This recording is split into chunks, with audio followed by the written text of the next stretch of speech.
ಅಕ್ಕಮಹಾದೇವಿ ವಿಶ್ವವಿದ್ಯಾಲಯ ವಿಜಯಪುರ ಭಾರತದ ಸಂವಿಧಾನ ಕಡ್ಡಾಯ ಪತ್ರಿಕೆ 2019 5 ಅಂಕದ ಪ್ರಶ್ನೋತ್ತರಗಳು.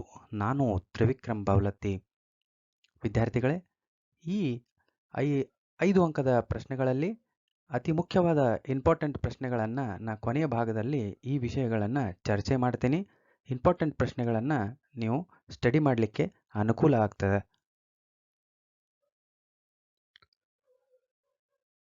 ರಾಜ್ಯ ನಿರ್ದೇಶಕ ತತ್ವಗಳ ಸಮಾಜವಾದಿ ತತ್ವಗಳನ್ನು ವಿವರಿಸಿ. ಭಾರತ ಸಂವಿಧಾನ ಭಾಗ 4 ವಿಧಿ 36ರಿಂದ 51ನೇ ವಿಧಿವರೆಗೆ ರಾಜ್ಯ ನಿರ್ದೇಶಕ ತತ್ವಗಳ ಬಗ್ಗೆ ವಿವರಣೆ ಒಳಗೊಂಡಿದೆ. ರಾಜ್ಯ ಎಂಬ ಪದವನ್ನು ವಿಶಾಲ ಅರ್ಥದಲ್ಲಿ ಬಳಸಲಾಗಿದೆ.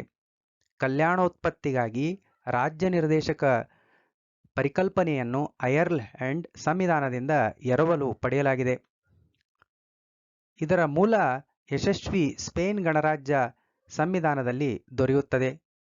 ಸಂವಿಧಾನ ರಚನಾಕಾರರ ಮೇಲೆ ಪ್ರಭಾವ ಬೀರಿತು. ರಾಜ್ಯ ನಿರ್ದೇಶಕ ತತ್ವಗಳನ್ನು ಭಾರತ ಸಂವಿಧಾನಕ್ಕೆ ಸೇರ್ಪಡೆ ಮಾಡಲು ಕಾರಣವಾಗಿದೆ. ತತ್ವಗಳು ನ್ಯಾಯಾಂಗ ವ್ಯಾಪ್ತಿಗೆ ಬರದಿದ್ದರೂ ಇವುಗಳನ್ನು ಮಹತ್ವ ಬಗ್ಗೆ ಸಂವಿಧಾನ ಸಭೆಯಲ್ಲಿ doctor B R. Ambedkar, K T. Shah,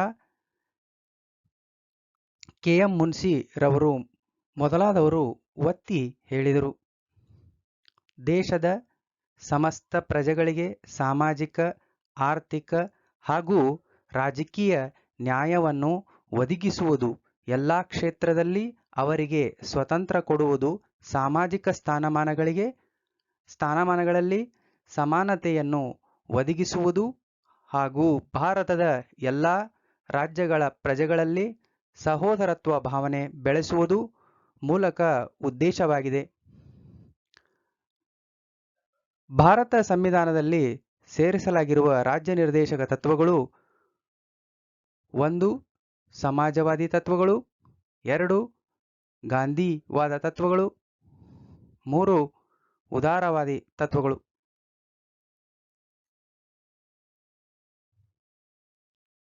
ಉದಾರವಾದಿ ತತ್ವಗಳು: ಭಾರತ ಇತರ ರಾಷ್ಟ್ರಗಳೊಂದಿಗೆ ಶಾಂತಿಯುತ ಸಹಜೀವನ ನಡೆಸಲು ಬಯಸುತ್ತದೆ.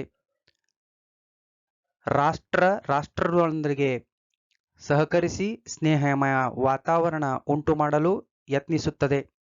ಅಂತಾರಾಷ್ಟ್ರೀಯ ನಿಯಮಗಳಂತೆ ನಡೆದುಕೊಳ್ಳಲು ಭಾರತ ಯಾವಾಗಲೂ ಬದ್ಧವಾಗಿದೆ.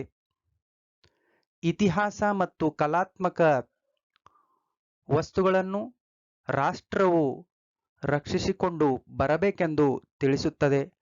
ಇಂತಹ ವಸ್ತುಗಳನ್ನು ನಾಶವಾಗದಂತೆ, ಇತರ ರಾಷ್ಟ್ರಗಳಿಗೆ ವರ್ಗಾವಣೆಯಾಗದಂತೆ ರಾಷ್ಟ್ರವು ನೋಡಿಕೊಳ್ಳಬೇಕು.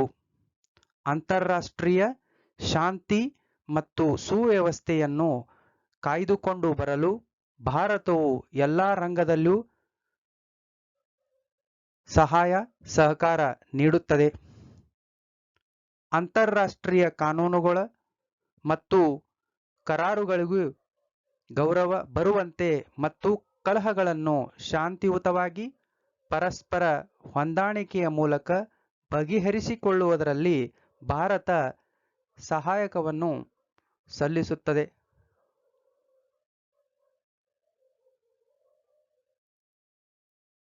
18. ರಾಷ್ಟ್ರಪತಿಯ ಶಾಸನೀಯ ಮತ್ತು ಕಾರ್ಯಾಂಗೀಯ ಅಧಿಕಾರವನ್ನು ವಿವರಿಸಿ. ಭಾರತದ ಗಣರಾಜ್ಯದಲ್ಲಿ ಸಂವಿಧಾನದ ಮುಖ್ಯಸ್ಥರು ರಾಷ್ಟ್ರಪತಿಗಳು ಭಾರತದ ಪ್ರಥಮ ಪ್ರಜೆಗಳಾಗಿರುತ್ತಾರೆ. ಸಂವಿಧಾನದ 52ನೇ ವಿಧಿಯು ರಾಷ್ಟ್ರಪತಿಗಳ ಸ್ಥಾನ ಅವಕಾಶ ಕಲ್ಪಿಸಿದೆ. 53ನೇ ವಿಧಿಯು ಕಾರ್ಯಾಂಗೀಯ ಅಧಿಕಾರ ರಾಷ್ಟ್ರಪತಿಯ ಹೆಸರಿನಲ್ಲಿ ಪ್ರಧಾನಮಂತ್ರಿ ಮತ್ತು ಮಂತ್ರಿಮಂಡಲ ಚಲಾಯಿಸುತ್ತಾರೆ. ಅಧಿಕಾರ ಮತ್ತು ಕಾರ್ಯಗಳು: 1. ಶಾಸನೀಯ ಅಧಿಕಾರಗಳು: ಸಂಸತ್ತಿನ ಅಧಿವೇಶನವನ್ನು ಕರೆಯುವ, ಮುಂದೂಡುವ ಮತ್ತು ಲೋಕಸಭೆಯನ್ನು ವಿಸರ್ಜಿಸುವ ಅಧಿಕಾರವನ್ನು ಹೊಂದಿದ್ದಾರೆ. 2. ಸದನಗಳ ನಡುವೆ ಭಿನ್ನಾಭಿಪ್ರಾಯಗಳು ತಲೆದೋರಿದಾಗ ಜಂಟಿ ಅಧಿವೇಶನ ಕರೆಯುವ ಅಧಿಕಾರ ಇವರಿಗಿದೆ. ಸಾರ್ವತ್ರಿಕ ಚುನಾವಣೆಯ ನಂತರ ನೂತನ ಸಂಸತ್ತನ್ನು ಉದ್ದೇಶಿಸಿ ಆರಂಭ ಭಾಷಣ ಮಾಡುವ ಅಧಿಕಾರ ರಾಷ್ಟ್ರಪತಿಗಳಿಗಿದೆ. ಲೋಕಸಭೆಗಳಲ್ಲಿ ಹಣಕಾಸಿನ ಮಸೂದೆಯನ್ನು ಮಂಡಿಸಲು ರಾಷ್ಟ್ರಪತಿಗಳ ಅನುಮತಿ ಅಗತ್ಯ. ರಾಷ್ಟ್ರಪತಿಗಳು ರಾಜ್ಯಸಭೆಗೆ ಕಲೆ, ಸಾಹಿತ್ಯ, ವಿಜ್ಞಾನ, ಸಮಾಜ ಸೇವೆ ಸಲ್ಲಿಸಿದ ಗಣನೀಯ ವ್ಯಕ್ತಿಗಳಿಗೆ 12 ಮಂದಿಗೆ ನಾಮನಿರ್ದೇಶನ ಮಾಡುತ್ತಾರೆ. ಸಂಸತ್ತಿನ ಎಲ್ಲಾ ಮಸೂದೆಗಳು ಕಾನೂನಿನ ರೂಪ ಪಡೆಯಬೇಕಾದರೆ ರಾಷ್ಟ್ರಪತಿಗಳ ಸಹಿ ಅಗತ್ಯ. 2. ಕಾರ್ಯಾಂಗೀಯ ಅಧಿಕಾರಗಳು. ಸಂವಿಧಾನದ 53ನೇ ವಿಧಿಯ ಶಾಸನೀಯ ಅಧಿಕಾರಗಳು ರಾಷ್ಟ್ರಪತಿಗಳ ಇರುತ್ತದೆ. 1. ಸಂವಿಧಾನದ 77ನೇ ವಿಧಿಯು ಭಾರತ ಸರ್ಕಾರದ ಕಾರ್ಯಾಂಗದ ಸಮಸ್ತ ಕಾರ್ಯವು ರಾಷ್ಟ್ರಪತಿ ಹೆಸರಿನಲ್ಲಿ ನಡೆಯುತ್ತದೆ.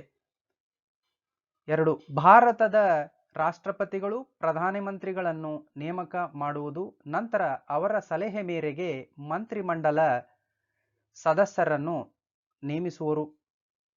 3. ರಾಜ್ಯಪಾಲರು, ಆಡಿಟರ್ ಜನರಲ್, ಆಯುಕ್ತರು, ರಾಯಭಾರಿಗಳು ಮುಂತಾದವರನ್ನು ರಾಷ್ಟ್ರಪತಿಗಳು ನೇಮಿಸುತ್ತಾರೆ. 16. ಲೋಕಸಭೆಯ ಕಾರ್ಯವನ್ನು ವಿವರಿಸಿ. ಭಾರತ ಸಂವಿಧಾನದಲ್ಲಿ ಸಂಸತ್ತಿನ ಕೆಳಮನೆಯನ್ನು ಲೋಕಸಭೆಯ ಪ್ರಮುಖವಾದ ಹಣಕಾಸಿನ ಅಧಿಕಾರಗಳು ನೀಡಲಾಗಿದೆ. ಲೋಕಸಭೆಯ ಸದಸ್ಯರು ಜನರಿಂದ ನೇರವಾಗಿ ಚುನಾವಣೆಯ ಮೂಲಕ ಆಯ್ಕೆಯಾಗುತ್ತಾರೆ. ಲೋಕಸಭೆಯಲ್ಲಿ ಒಟ್ಟು 545 ಜನ ಸದಸ್ಯರನ್ನು ಹೊಂದಿದ್ದಾರೆ. ಅಧಿಕಾರ ಮತ್ತು ಕಾರ್ಯಗಳು. ಭಾರತದ ಸಂಸತ್ತಿನಲ್ಲಿ ಲೋಕಸಭೆಗೆ ಪ್ರಮುಖ ಸ್ಥಾನವಿದೆ. ಶಾಸನಗಳನ್ನು ರಚಿಸಲು ಮತ್ತು ಹಣಕಾಸಿನ ವಿಷಯಗಳಿಗೆ ಸಂಬಂಧಿಸಿದಂತೆ ರಾಜ್ಯಸಭೆಗಳಕ್ಕಿಂತ ಹೆಚ್ಚಿನ ಅಧಿಕಾರವನ್ನು ಭಾರತ ಸಂವಿಧಾನ ರಚನಾಕಾರರು ಲೋಕಸಭೆಗೆ ನೀಡಿದ್ದಾರೆ. 1. ಶಾಸನೀಯ ಕಾರ್ಯಗಳು. ಲೋಕಸಭೆ ಶಾಸನೀಯ ಕಾರ್ಯಗಳನ್ನು ಪ್ರಮುಖವಾಗಿ ಶಾಸನಗಳನ್ನು ರೂಪಿಸುವ, ತಿದ್ದುಪಡಿ ಮಾಡುವ ಅಥವಾ ರದ್ದುಪಡಿಸುವ ಪ್ರಮುಖವಾದ ಕಾರ್ಯಗಳಲ್ಲಿ ನಿರ್ವಹಿಸುತ್ತದೆ. ಲೋಕಸಭೆಯು ಕೆಳಮನೆಯಾಗಿದ್ದು ಸದಸ್ಯರು ಜನರಿಂದ ನೇರವಾಗಿ ಚುನಾವಣೆಯ ಮೂಲಕ ಆಯ್ಕೆಯಾಗುವುದರಿಂದ ಇದಕ್ಕೆ ಹೆಚ್ಚು ಅಧಿಕಾರವಿರುತ್ತದೆ. 2. ಕಾರ್ಯಾಂಗೀಯದ ಮೇಲೆ ನಿಯಂತ್ರಣ. ಸಂಸದೀಯ ಸರ್ಕಾರವನ್ನು ಕ್ಯಾಬಿನೆಟ್ ಪದ್ಧತಿ ಸರ್ಕಾರವೆಂದು ಕರೆಯಲಾಗುತ್ತದೆ, ಏಕೆಂದರೆ ಮಂತ್ರಿಮಂಡಲ ಇದು ಲೋಕಸಭೆಗೆ ಜವಾಬ್ದಾರಿಯಾಗಿರುತ್ತದೆ. ಲೋಕಸಭೆಯಲ್ಲಿ ಸರ್ಕಾರದ ವಿರುದ್ಧ ಅವಿಶ್ವಾಸ ಗೊತ್ತುವಳಿ ಆಡಳಿತ ಪಕ್ಷದ ಅಧಿಕಾರದಿಂದ ಕೆಳಗಿಳಿಸಬಹುದು. ಹಣಕಾಸಿನ ಅಧಿಕಾರಗಳು. ಸಂವಿಧಾನದ 109ನೇ ವಿಧಿ ಅನ್ವಯ ಹಣಕಾಸಿನ ಮಸೂದೆಯನ್ನು ಕೇವಲ ಲೋಕಸಭೆಗಳಲ್ಲಿ ಮಾತ್ರ ಮಂಡಿಸಬೇಕು. ಇದಕ್ಕೆ ರಾಷ್ಟ್ರಪತಿಯವರ ಪೂರ್ವಾನುಮತಿಯನ್ನು ಪಡೆಯಬೇಕು. ರಾಜ್ಯಸಭೆಯಲ್ಲಿ ಹಣಕಾಸಿನ ಮಸೂದೆಯನ್ನು ಮಂಡಿಸಲು ಬರುವುದಿಲ್ಲ. ಅಲ್ಲದೆ ಹಣಕಾಸಿನ ಮಸೂದೆಗೆ 14 ದಿನಗಳ ಅಭಿಪ್ರಾಯಗಳನ್ನು ರಾಜ್ಯಸಭೆ ತಿಳಿಸಬೇಕು. ಸಂವಿಧಾನಾತ್ಮಕ ಕಾರ್ಯಗಳು. ಲೋಕಸಭೆಯು ಸಂವಿಧಾನಾತ್ಮಕ ತಿದ್ದುಪಡಿ ಸಂಬಂಧಿಸಿದಂತೆ ರಾಜ್ಯಸಭೆಯ ಜೊತೆಗೆ ಸಮಾನ ಅಧಿಕಾರವನ್ನು ಹೊಂದಿದೆ. ಸಂವಿಧಾನದ ತಿದ್ದುಪಡಿ ಮಾಡುವ, ಬದಲಾಯಿಸುವ, ರದ್ದುಗೊಳಿಸುವ, ಹೊಸದಾಗಿ ಸೇರಿಸುವ ಅಧಿಕಾರವನ್ನು ಲೋಕಸಭೆಗೆ ಹೊಂದಿದೆ. ಪ್ರಶ್ನೆ 17. ವಿಧಾನಸಭೆಯ ರಚನೆ ಮತ್ತು ಸಂಘಟನೆಯ ಬರೆಯಿರಿ. ವಿಧಾನಸಭೆಯ ರಚನೆ. ಪ್ರತಿಯೊಂದು ರಾಜ್ಯ ವಿಧಾನಸಭೆಯನ್ನು ಹೊಂದಿದ್ದು ಇದು ಶಾಸಕಾಂಗದ ಕೆಳಮನೆಯಾಗಿದೆ. ವಿಧಾನಸಭೆ ಜನತೆ ನೇರವಾಗಿ ಪ್ರತಿನಿಧಿಯನ್ನು ಚುನಾಯಿಸುತ್ತಾರೆ. ಸಂವಿಧಾನದ 170 ಕ್ಲಾಸ್ 1ನೇ ವಿಧಿಯು ಯಾವುದೇ ರಾಜ್ಯವು 60ಕ್ಕಿಂತ ಕಡಿಮೆ ಹಾಗೂ 500ಕ್ಕಿಂತ ಹೆಚ್ಚು ಸದಸ್ಯರನ್ನು ಹೊಂದಿರಬಾರದು. ವಿಧಾನಸಭೆಯ ಅರ್ಹತೆಗಳು. ಸಂವಿಧಾನದ 173ನೇ ವಿಧಿಯು ವಿಧಾನಸಭೆ ಸ್ಪರ್ಧಿಸಲು ಬೇಕಾದ ಅರ್ಹತೆಯ ಬಗ್ಗೆ ಪ್ರಸ್ತಾಪಿಸುತ್ತದೆ. 1. ಭಾರತದ ನಾಗರಿಕನಾಗಿರಬೇಕು. 2. 25 ವರ್ಷ ತುಂಬಿದವನಾಗಿರಬೇಕು. ಅವಧಿ ವಿಧಾನಸಭೆಯ 170ನೆಯ ಒಂದು ವಿಧಿ ಹೇಳಿದ ಪ್ರಕಾರ ವಿಧಾನಸಭೆಯು 5 ವರ್ಷ ಅವಧಿ, ತುರ್ತು ಪರಿಸ್ಥಿತಿ ಅವಧಿಯಲ್ಲಿ 1 ವರ್ಷ ಅವಧಿಯನ್ನು ಹೆಚ್ಚಿಸಬಹುದು.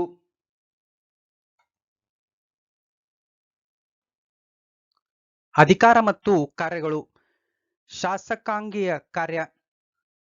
ವಿಧಾನಸಭೆ ಸಂವಿಧಾನದ ನಮೂದಿಸಿದ ರಾಜ್ಯ ಪಟ್ಟಿಯಲ್ಲಿ ಬರುವ ವಿಷಯಗಳು ಪೊಲೀಸ್, ಕೃಷಿ, ಆರೋಗ್ಯ, ಸ್ಥಳೀಯ ಸಂಸ್ಥೆಗಳು ಇತ್ಯಾದಿ ವಿಷಯಗಳ ಮೇಲೆ ಸಂಬಂಧಿಸಿದಂತೆ ಕಾನೂನು ಮಾಡುವ ಅಧಿಕಾರವನ್ನು ಹೊಂದಿದೆ. ಹಣಕಾಸಿನ ಅಧಿಕಾರಗಳು. ವಿಧಾನಸಭೆಯು ಹಣಕಾಸಿನ ಅಧಿಕಾರದಲ್ಲಿ ಅಂತಿಮ ಅಧಿಕಾರವನ್ನು ಹೊಂದಿದ್ದು, ಹಣಕಾಸಿನ ಮಸೂದೆಯನ್ನು ಮೊದಲು ವಿಧಾನಸಭೆಗಳಲ್ಲಿ ಮಂಡಿಸಬೇಕು. ನಂತರ ಸಲಹೆಗಾಗಿ ವಿಧಾನ ಪರಿಷತ್ತಿಗೆ ಕಳಿಸಲಾಗುತ್ತದೆ. ಇದು 14 ದಿವಸ ಮಾತ್ರ ವಿಧಾನ ಪರಿಷತ್ತಿಗೆ ಅಧಿಕಾರವಿದೆ. 3. ಕಾರ್ಯಾಂಗದ ಮೇಲೆ ನಿಯಂತ್ರಣ. ಎಲ್ಲಿಯವರೆಗೆ ವಿಧಾನಸಭೆಗೆ ಬೆಂಬಲ ಕಾರ್ಯಾಂಗಕ್ಕೆ ಇರುತ್ತದೆಯೋ ಅಲ್ಲಿಯವರೆಗೆ ಸರ್ಕಾರ ಅಸ್ತಿತ್ವದಲ್ಲಿರುತ್ತದೆ. ಮಂತ್ರಿಮಂಡಲದ ಮೇಲೆ ಅವಿಶ್ವಾಸ ಗೊತ್ತುವಳಿ ಮಾಡುವ ಅಧಿಕಾರ ವಿಧಾನಸಭೆಗಿದೆ. 4. ಚುನಾವಣಾ ಕಾರ್ಯಗಳು. ವಿಧಾನಸಭಾ ಸದಸ್ಯರು ರಾಷ್ಟ್ರಪತಿ, ಸಭಾಪತಿ, ಉಪಸಭಾಪತಿಗಳನ್ನು ಹಾಗೂ ವಿಧಾನ ಪರಿಷತ್ ಹಾಗೂ ರಾಜ್ಯಸಭಾ ಸದಸ್ಯರನ್ನು ಚುನಾವಣೆಗಳಲ್ಲಿ ಭಾಗವಹಿಸುತ್ತಾರೆ. 5. ತಿದ್ದುಪಡಿ ಕಾರ್ಯಗಳು. ಸಂವಿಧಾನ ತಿದ್ದುಪಡಿ ಮಾಡುವ ಅಧಿಕಾರ ರಾಜ್ಯಗಳಿಗಿಲ್ಲ. ಸಂವಿಧಾನ ತಿದ್ದುಪಡಿಗೆ ಸಂಬಂಧಿಸಿದಂತೆ ಪ್ರಸ್ತಾವನೆ ಸಲ್ಲಿಸುವ ರಾಜ್ಯಕ್ಕೆ ಅಧಿಕಾರವಿದೆ. ಮೂಲಭೂತ ಕರ್ತವ್ಯಗಳು. ಹಕ್ಕು ಮತ್ತು ಕರ್ತವ್ಯಗಳು ಒಂದಕ್ಕೊಂದು ಪೂರಕವಾಗಿದೆ. ಇವೆರಡನ್ನು ಬೇರ್ಪಡಿಸಲು ಸಾಧ್ಯವಿಲ್ಲ. ಇವೆರಡೂ ಒಂದೇ ನಾಣ್ಯದ ಎರಡು ಮುಖಗಳಿದ್ದಂತೆ. ದೇಶ ಅಥವಾ ಸರ್ಕಾರ ನಮಗೆ ಕೊಟ್ಟಿರುವ ಹಕ್ಕುಗಳಿಗೆ ವ್ಯತಿರಿಕ್ತವಾಗಿ ನಾವು ರಾಷ್ಟ್ರಕ್ಕೆ ಅಥವಾ ಸಮಾಜಕ್ಕೆ ಮಾಡುವ ತ್ಯಾಗ ಕರ್ತವ್ಯಗಳಲ್ಲೊಂದು ಎಂದು ಕರೆಯಲಾಗಿದೆ. 1976ರಲ್ಲಿ ಕೇಂದ್ರ ಸರ್ಕಾರ ಸಂವಿಧಾನಕ್ಕೆ 42ನೆಯ ತಿದ್ದುಪಡಿ ಮಾಡುವುದರ ಮೂಲಕ ಮೂಲಭೂತ ಕರ್ತವ್ಯಗಳ ಪಟ್ಟಿಯನ್ನು ಸೇರಿಸಿತು. 3/1/1977ರಲ್ಲಿ ಜಾರಿಗೆ ಬಂದಿವೆ. ಭಾರತ ಸಂವಿಧಾನದ 51ಎ ವಿಧಿ ಕೆಳಗಿನ 10 ಕರ್ತವ್ಯಗಳ ಬಗ್ಗೆ ತಿಳಿಸುತ್ತೆ. ಆದರೆ ಇತ್ತೀಚೆಗೆ ಮತ್ತೊಂದು ಹೊಸ ಕರ್ತವ್ಯಗಳನ್ನು ಸೇರಿಸಲಾಗಿದೆ. ಆದುದರಿಂದ ಈಗ ಭಾರತದ ಪ್ರಜೆಗಳಿಗೆ 11 ಕರ್ತವ್ಯಗಳನ್ನು ಹೊಂದಿದ್ದಾರೆ. 1.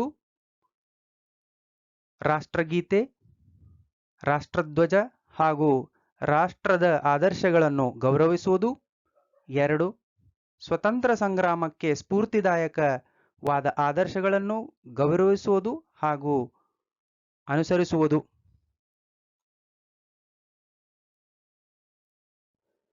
3. ಭಾರತ ಸಮಗ್ರತೆ, ಐಕ್ಯತೆ ಮತ್ತು ಸಾರ್ವಭೌಮತ್ವವನ್ನು ಎತ್ತಿ ಹಿಡಿಯುವುದು. ಭಾರತ ರಕ್ಷಣೆಗೆ ಹಾಗೂ ಸೇವೆಗೆ ಕರೆಬಂದಾಗ ಧಾವಿಸುವುದು. 5. ಧರ್ಮ, ಭಾಷೆ, ಪ್ರಾದೇಶಿಕತೆ ಹಾಗೂ ಧರ್ಮ, ಜಾತಿ, ಪಂಗಡ ಎಲ್ಲ ಮೀರಿ ಸಮಸ್ತ ಪ್ರಜೆಗಳು ಎಲ್ಲರೂ ಸಹೋದರ ಭಾವನೆಯನ್ನು ಬೆಳೆಸುವುದು. ಸ್ತ್ರೀಯರ ಗೌರವಕ್ಕೆ ಧಕ್ಕೆ ಬರುವ ಆಚರಣೆಯನ್ನು ತಡೆಯುವುದು.